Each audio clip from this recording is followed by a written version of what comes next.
uma questão essencial no meu trabalho, esta relação que tem com aquilo que é o conhecimento específico científico e algum rigor que deve existir, e para mim é sempre importante a questão de colaboração, de falar com especialistas da área, para que de alguma forma seja não retirar o potencial poético e artístico do tema, mas a ter sempre uma relação com aquilo que é o conhecimento produzido, tanto científico, tanto tradicional. Eu sou Miguel Teodoro, sou um artista visual que trabalha um pouco entre as relações entre corpo, território e ecologia.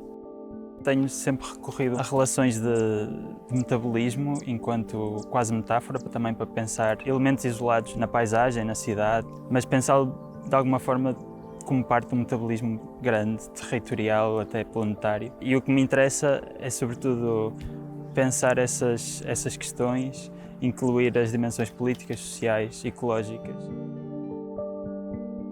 No caso de Infrastructures of Care, o que me interessava era sobretudo pensar a cidade como um corpo, quais são estas infraestruturas de cuidado que acontecem no cotidiano da cidade, a justaposição de elementos industriais com a materialidade da cerâmica, não só a nível material, de porosidade, de filtragem, podiam de alguma forma coexistir.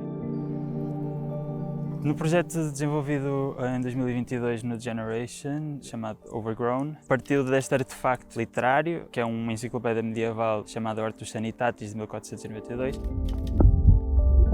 É um inventário do mundo natural. Interessava-me partir dele para, de alguma forma, refletir sobre a condição contemporânea do território.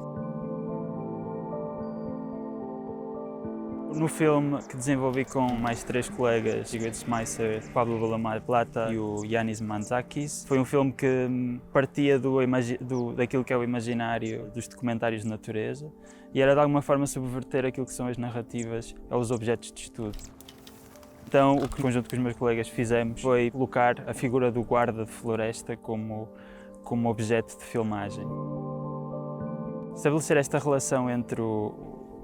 a figura do caçador de imagens, quase, e que faz esta relação entre ficção científica, entre aquilo que pode ser um novo imaginário de conservação, que trabalha a partir de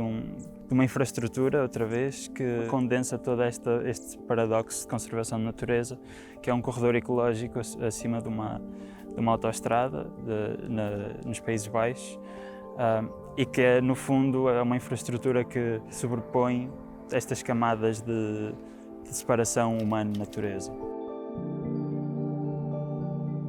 A relação que o meu trabalho tem com outras áreas científicas parte sempre de quase uma investigação também de perceber que tipo de metodologias de trabalho de campo é que outras disciplinas têm. A ideia de reativar metodologias de trabalho de campo de outras áreas científicas e incluí-las numa prática artística é uma coisa que me interessa bastante e que de alguma forma também tem sido recorrente.